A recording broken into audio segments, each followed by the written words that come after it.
Let me tell you how this happened to come about, and what we're going to do today, and what I'm not going to do today. One of my best friends, when he was turning 80, invited X number of people to share his birthday celebration with him.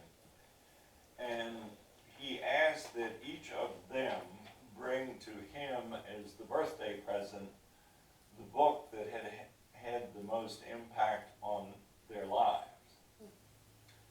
And he gave us 6 months to think about it. And it was a very interesting, for me, it was a very interesting process, because it made me think about all the books that I read, all of the, I did what anybody else would do. I went on to the great books of the Western world and all that kind of good stuff. And sort of came up with a list of a half a dozen or so books that have been meaningful in my life. This is not the book that I selected, but it is a book that I think is important. I have talked about the book on several occasions. I've spent time with my children and my grandchildren, whom I try to influence. And when the opportunity came to share my understanding of this book with you, I was very happy to do that. Most of you may remember the madness of the run-up to the Middle Eastern wars, when suddenly there was going to be great conflict between the forces of the West and the Mideast, and most of us couldn't find Iraq or Iran or Kuwait or any of those places on a map if our life had depended on it. And there began to develop, about that same time, there began to develop a theme that why are we collectively in such conflict? We all worship the same God. And this fellow, whose name is Stephan Prothero, is a scholar. I included his bio because I think you might find it interesting. I also included in the handout other books that he has written. He's written another book which was probably more popular, called Religious Liberty. But he is someone whose background and experience and life work has been doing what I would call comparative religion teaching, where he has tried to come up with a process whereby a religion, and he in the book gives a very specific definition of a religion. It's something that has a creed, it's something that has a format, it's something that has rituals, etc., etc. There are 4 or 5 tests in the book of what a religion is. And then he proceeded to develop almost a spreadsheet of using these categories. Here's the way any religion, but in this case, in this book, he selected the 8 most important religions. Now, we could get into a big discussion about importance. We could get into a big discussion about why certain other religions are not included, but his definition of importance was membership. This X number of people belong to these 8 specific religions, and he begins to define them in using the same format for each religion. So for those of you who, like I, suffered through comparative religion courses where you would study Islam or you'd study Christianity or the branches of Christianity and all that, I succeeded in getting hopelessly lost more than I found out anything. And the reason that I am proposing that this book may be important to you is that it's a method by which you can look at Islam or Christianity or Buddhism or any one of the religions you want to explore and essentially see it in what I refer to as a tiny tots guide. It literally boiled down to its essence. What is its creed? What does it care about? How does it perform, etc., etc. And then you can get into all the various variations of history and who founded it. And, I mean, for example, if you get into Islam, each of you knows that there is a huge divide in Islam between the Sunnis and the Shia. They've been arguing about it since 642. They probably will argue about it for another 4,000 years. The thing that I found most interesting about this book is, A, it raises, I think, a very powerful intellectual point that God is not one. The God of the Muslims is not the God of the Jews. The God of the Jews is not the God of the Christians. The God of the Christians, etc., etc., etc. So for me, it was clarifying. It also, I think, enabled me to view the current madness in the Middle East as sort of a problem that's not going to have a solution in terms of religiosity. That if we could wave a wand, everybody would not be worshiping the same God in the same way, with the same objectives, in the same process. It's just historically a fact that in the purest sense, God is not one. Now, because I am a cheater at heart, one of the things that I wanted to do is to put down an acceptable definition of God, so in any discussion we have, we don't get into a big discussion about God. But the Oxford English Dictionary says that God is most often conceived as the supernatural creator and overseer of the universe. Now, I personally would argue about even that, but that's because of my own sense of religion and God. God is a deity. This I do agree with. God is a deity in theistic and monotheistic religions, and also other belief systems, representing either the sole deity in monotheism or the principal deity in polytheism. So the reason I put that down is so we don't get into a big discussion of who or what God is. Now, I will stop. Is there anybody who wants to take that point or argue that point, or can we have... You won't get any further. Of course we will. I'm really good at counting on later.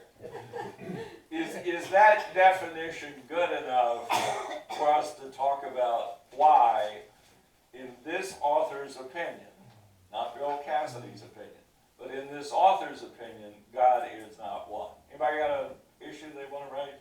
What? No, I just had another question. I was curious if the 8 religions were listed in the order of membership. Yes. Most to the least. Yes. Yeah. In the book, he gets into a great discussion of, should you do it historically? Should you do it in terms of world impact? Should you do it in terms of whether they're right or not? There are libraries full of books.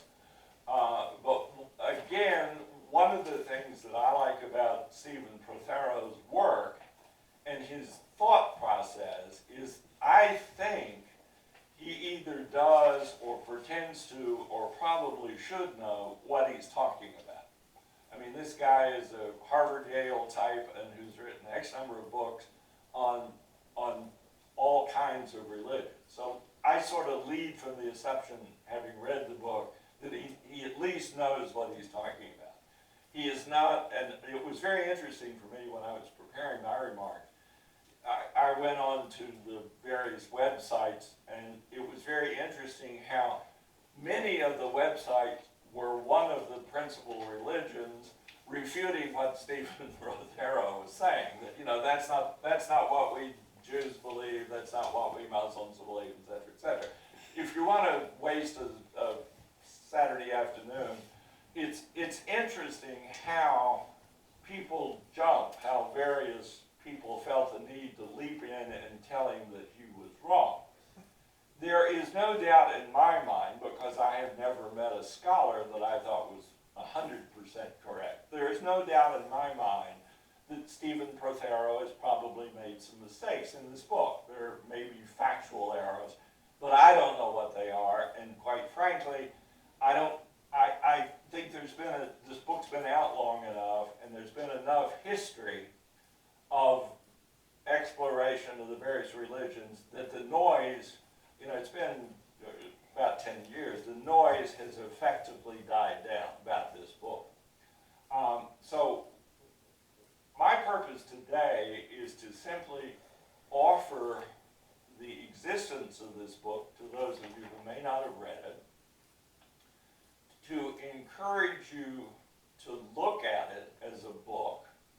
I tried to buy copies, and Amazon for some reason was having a bad day. But I'll do that sooner or later. I'll get a copy or so for us to have here. But essentially, I think that if anyone is interested in comparative religions, it's a good place to start. Far more importantly, I think the lesson for all of us is that it is probably intellectually, emotionally, politically, and from a worldview wrong to want to believe that God is one.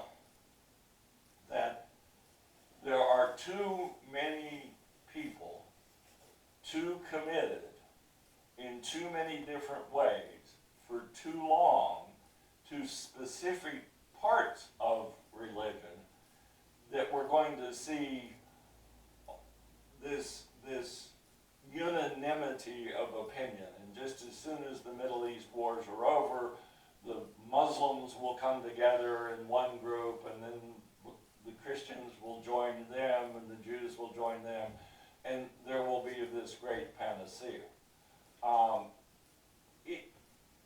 It is also, the importance of this book to me is also related to history work that I have done, which I thoroughly enjoy doing. But if you look at the map of the Middle East, and this book was originally written to help people understand what was happening as we ran up to the current conflict in the Middle East. But the point that was being raised, I believe, was an erroneous position. And we had people at the highest levels of our government, other governments, saying, oh, well, we just should all get along because we all believe in the same God, and it's all going to work itself out. My point and his point is, it's probably not the way it is, and it's probably not the way things are likely to work out. Now, one of the things that I found particularly powerful in the book is that when you look at the purpose of one specific religion, it becomes pretty clear. Let me give you an example of that. Christianity, the problem is sin. And if you think about it, that's an incredibly outrageously simplistic statement. But having spent a lot of time studying Christianity myself, started out as a Roman Catholic, I've been a Presbyterian for 50 years, I've been here for the last year or so, or approaching a year, and when you cut through everything that is associated with the Christian religion, sooner or later unto sin. Now, my favorite definition, and you guys probably know this too, but my favorite definition of sin is, it is a term, it's an archery term. If you fail to hit the center of the target, that is a sin. If you have deviated from what you were supposed to be aiming at. Now, the connection between archery and Christianity sometimes gets tedious, and the definitions of sin, your definition of a sin may be very different. I may think it's just the greatest thing that's ever happened, but that is all within the interest of sin and error and all that kind of good stuff. And Prothero then says, the problem is sin and the answer is salvation. And then there's a whole hoo-ha, pages and pages, books and books, orders and orders of how one achieves salvation.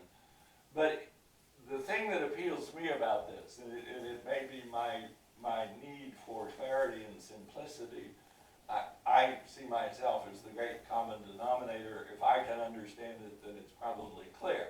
And when you can take a major religion like Christianity and say, the problem is sin, and the response to that is salvation, then you begin to say, oh, okay, that's why this ritual or that ritual or this notion or that notion.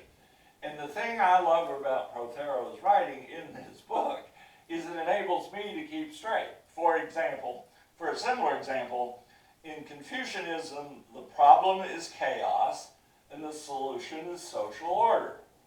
Now, I don't know about you, but I know less about Confucianism than I do about Christianity, but it's certainly comforting for me intellectually to have somebody who believes that he understands what Confucianism is and who's able to go through all of that stuff and say, the problem is chaos and the solution is social order. And I go, wow, that's incredibly, for me, that's an incredibly empowering. It enables me, for example, to test that kind of thing. If you really want to be ostracized at cocktail parties or other social gatherings, it's just, go up to a Christian and say, you're a Christian. Oh, yeah. And you say, well, so the problem you see is sin. And they, it's kind of fun. If nothing else, this is a great parlor game because it enables you to engage people. Or if somebody knocks on your door and starts talking to you about a specific religion, you can say, you're about sin and salvation, and is that true? and to see what their response is to it. Judaism is also one that I found particularly interesting. The problem is exile.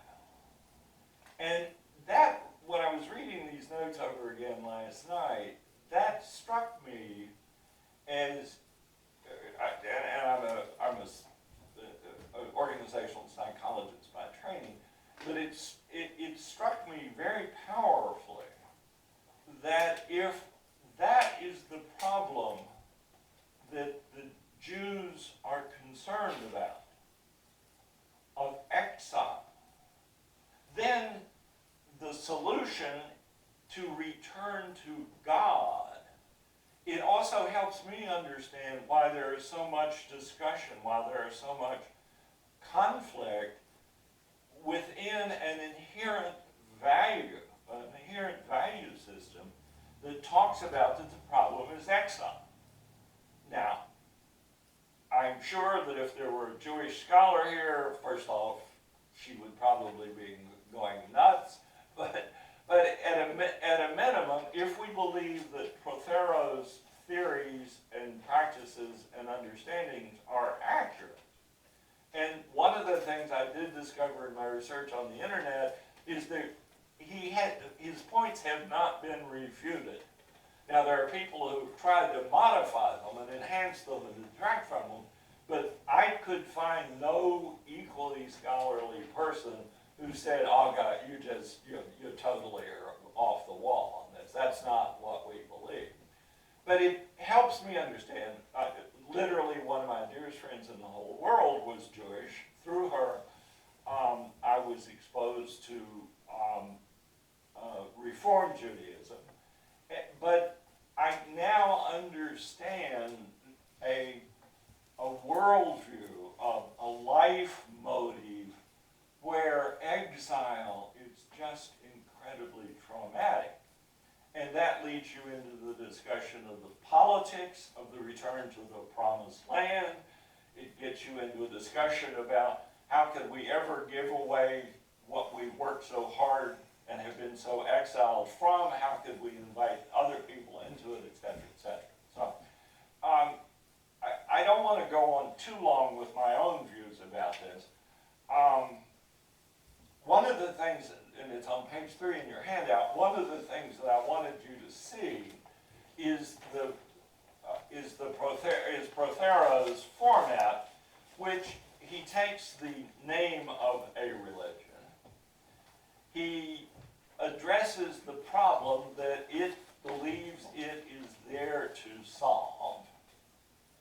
It posits or effectuates or really comes up with solutions of how to address that problem, and then it gets into a whole series of discussions. Each of the exegesis he does on each of the major religions is probably 50, 75 pages long. It gets into the rituals that support it and everything like that. Yes, ma'am? Have you ever heard of Yoruba? Yoruba is a African-based Okay. system. Well, that explains why I don't know anything about it, because we don't talk about African religions. Exactly. Exactly. And Never heard of it. when you'll also notice that not on the list is voodoo, not on the list is Bahia, Santeria. The reason being, and you say, well, why did it got left off? Because he only had a book that was going to be so long, and he decided to do the 8 majors. Majors being the most adherent. Now, is he off by a million people one way or the other? Probably. I worked for a genius for many years, and his theory was that precision is not important, direction is. And what he's saying is there's more or less 8 big loops, and then there's another 5,000 if you want to waste your time on them. And it's probably not wasting the time. Just to run down, anybody else got a question? Yeah.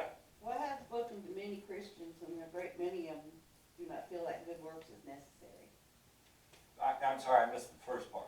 They do not feel that good works is necessary. There's a huge, I happen to know more about Christianity than any of the other religions, and there's a huge divide within Christianity as to whether faith is the answer. I always thought, what was the point of it if you didn't do good works? Well, You know?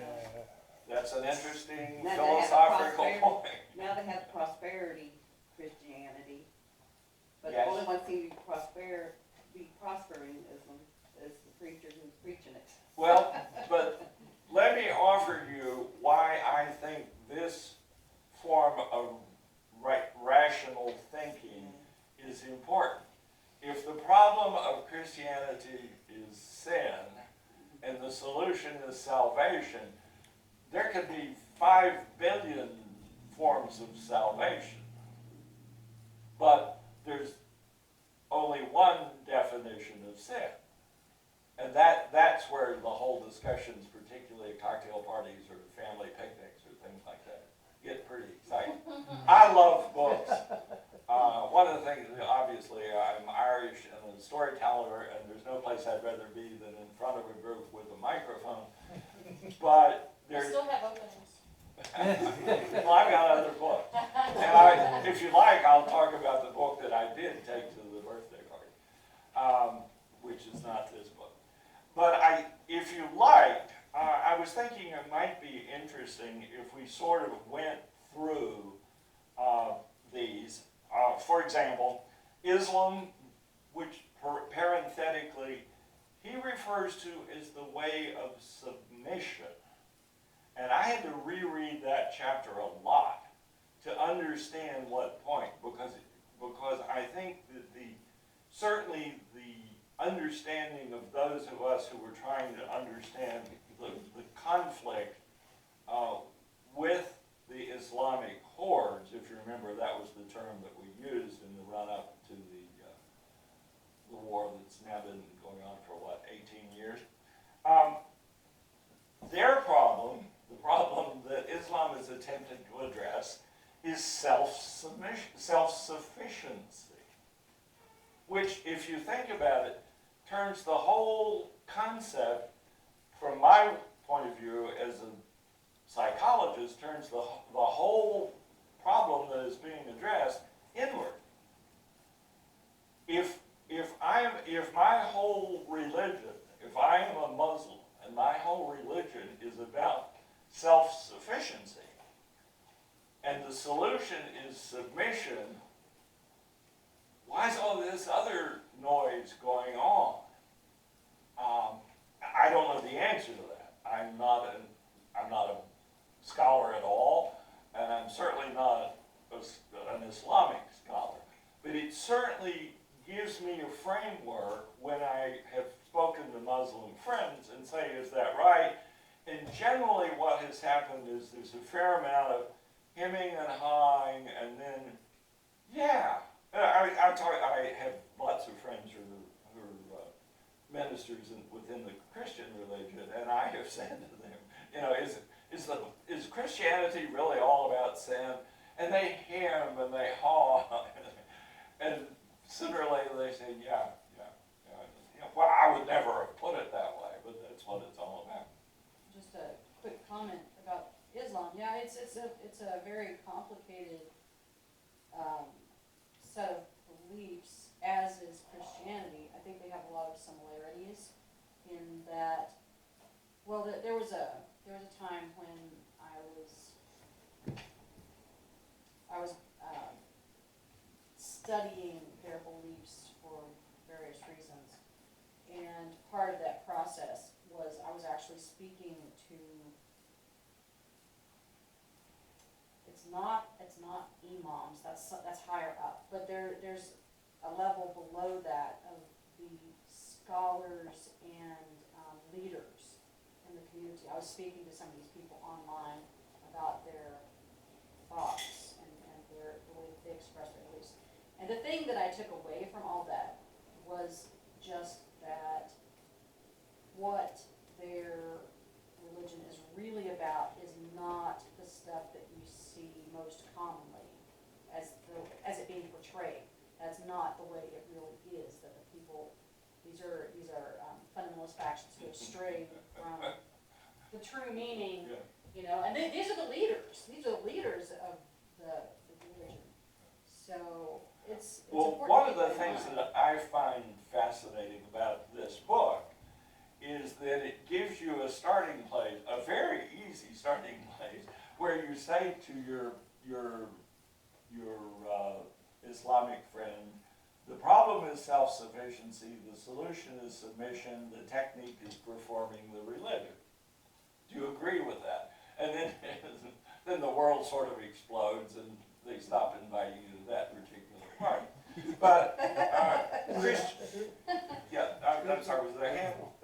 No. Christianity, for example, the problem is sin, the solution is salvation in Jesus Christ.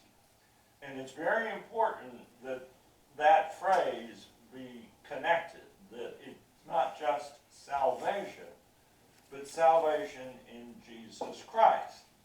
The technique is, and I love this, some combination of faith and good works.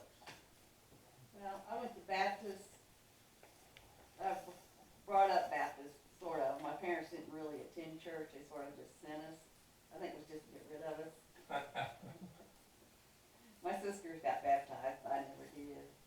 I thought, these people seem to be listening to somebody, but I don't hear anything. So, I decided that God wasn't talking to me, but it seemed like everything was a sin. It's like, they wanted to make money, but it seemed seemed like making money was a sin, so. Seemed like the only thing, dancing was a sin, and, so we would go like these church parties, and it seemed like the only thing you could do was eat. But it turns out really gluttony is a sin too. In the interest of everybody's time, let me just finish these so that I think that it's important to hear some of these things. Confucianism, the way of propriety, which I thought was an interesting. The problem is chaos. The solution is social order. The techniques are ritual and etiquette. So that all of a sudden you can understand why adherents of that particular religion, if in fact they are true adherents of what that religion really is about, you can understand why ritual and etiquette becomes important. Hinduism, the way of devotion. The problem is samsara, which is the cycle of death and rebirth. The solution is moksha, which is the release from the cycle of death and birth. And the technique is devotion. And you say, wow, that is, for me, that is an intellectually simplistic methodology for engaging in a discussion with a well-educated, good practicing Hindu. I wish Dr. Singh were here, for example.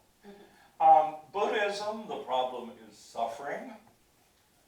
The solution is nirvana, which is, in my opinion, not suffering. And the technique is the Eightfold Path. So you would find out what the Eightfold Path is, and by following that, you could address the problem of samsara and get onto the path of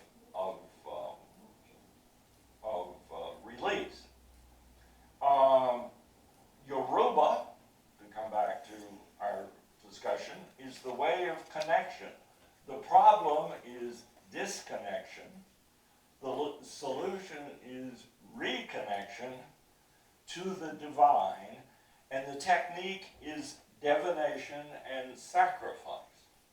So within their most fundamental processes, in terms of what those who adhere to the Yoruba religion, that's what it's all about, and that's how it works. Judaism, the problem is exile, the solution is return, and the technique is remembering and obeying, which opens up a whole nother sense of exploration of why the certain religious practices of the Jews, Passover, Rosh Hashanah, Yom Kippur, they're all about remembering, which I think gives, to me at least, it gives insight into why that matters. And then Taoism, the problem is lifelessness, the solution is flourishing, and the technique to follow is the Tao. So if you want to be a good Taoist, you need to find out what the Tao is and work on from there. The last page is more for your intellectual information than anything else. Some people thought this was a wonderful book. Some people thought that the guy was way out in left field. But you will notice when you read, if you're online, or you will notice that the reviews and the commentaries tend to be not you're wrong, but you didn't explain it well enough, you didn't give us enough information, which reinforces with me that it's a good way to look at things. So that's kind of the message that I wanted to bring to us today. If I were evaluating what I've said, it would be, oh my God, in 24 minutes you've tried to talk about 8 major religions, and you've given us a way, you've given us sort of a definition of what each of them is, what the problem is, how to solve the problem, what are the techniques you're using in the problem. And so having stirred that pot, I hope, within each of you, I will leave you to either read the book or raise questions. One thing I liked about Buddhism was just the thought of impermanence.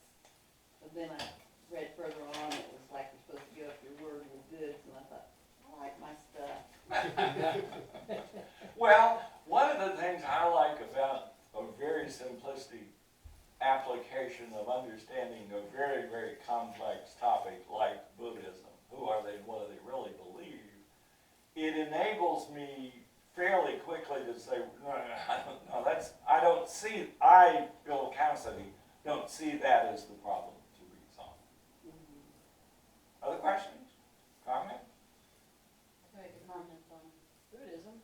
All right. I know we do have weekly practice here, and been doing this for a while now. I would sort of agree with what he says about Buddhism. You were saying, you know, that most people don't say he's flat out wrong, because as with any other major religion, there are so many different branches of it. And what we do here, the practice, Zen Buddhism, is not, they don't use words like nirvana, but it is the path of awakening. That is accurate for what we do. So there are very different paths. What I was glad to see was that he did not, I was a little surprised. I thought, oh, well, he's going to say, you know, their God is Buddha or whatever. Didn't do that, because that's not accurate. There is a branch of Buddhism where they do treat the Siddhartha, they do treat him as a god, sort of. And they pray to Buddha. But that's very different from what Buddhism. Most of my complaints with religion has to do with the repression of women. Why is it always the repression and control of women in religion? You may want to look at Yoruba, where much of the clergy are women. It's generally a maternalistic, a matriarchy. So that's something you may want to look at. That also explains why you haven't heard of it here. Could very well be. Could very well be. I think that explains also why you haven't heard of it, why it's kind of unknown. Because it's matriarch. Because it's Oh, matriarch. sweep it under the rug. I was a women's liver in grade school, you know.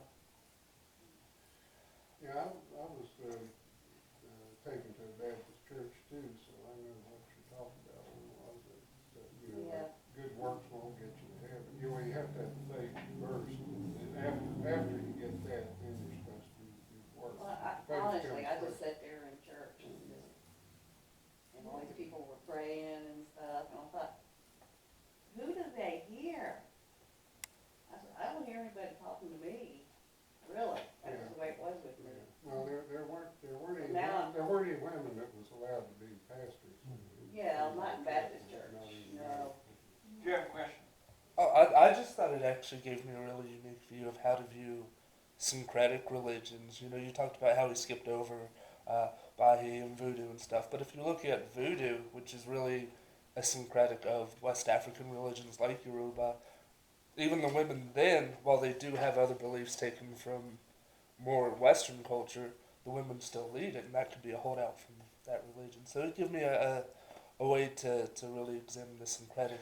Well, the thing I Religions like are about it is that format on page 3 of, okay, let's say you decide you want to explore and dissect Voodoo or Baha'i or whatever. You can find out what's it called, what's the problem, how does it solve it, what are the techniques it uses. And to me, it's such, it's sort of like I can remember spending, almost tell you to the hour and day where I stopped worrying about what the answer was to life. I mean, most of us as we grow up, what is this, what is that, I'm sure, oh, they know the answer, I don't know. And then I realized that the important thing about it was the question, not the answer. And each of us, one of the powerful things about this particular fellowship is I don't think using the test you would come up with something that says the question is bad or the question is wrong. It would be interesting, and maybe somebody here would want to take that on as a discussion of Unitarian Universalists. What problem does it address? How does it solve the problem? And what techniques does it use? That would be a fascinating discussion. It would also be something as we attempt to reach out to other people, if we could come up with, I'm a UU, and here's what we believe, here's the problem we think, here's what the solution we think, and here are the techniques we use, and if you want to join our happy little band, then come along. Our time, any other questions, last I minute? just have a comment, is that, I just remember something in Sunday school, that the Sunday school teacher was praying, and she says, everyone here is a Christian but Debbie. How nice. Point That was finger out, Christian. Yeah. And pot. I don't think I quite understand the basics of Islam. Isn't self-sufficiency and submission, isn't that a contradiction? To be submissive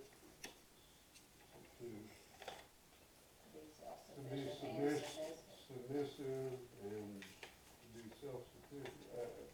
What am I missing there? I would love to pretend that I could answer that question. I can't, but what I would suggest to you is go online, get the book, read the section is probably 100 pages. But it uses the same technique in each one of these examinations. And you can understand sooner or later why not necessarily why the right answer, but why he says self-sufficiency and what he means when he says submission. I'm assuming it's probably submission to Allah and self-sufficiency within the world. He's saying that the problem is self-sufficiency. The problem is self-sufficiency. Yeah, so he's actually saying that they're two different things, that they're opposites. The problem is self-sufficiency. One is the problem, one is a solution. Yeah. Oh, okay. Any other comments? Thank you all for listening. Yeah. I was a member of Christian churches a while back, start off Baptist. Finally, the last Christian church I went to, I was supporting missionaries in Africa. Then one day it hit me. Okay. Nope. Have to go there, white people, to try to change these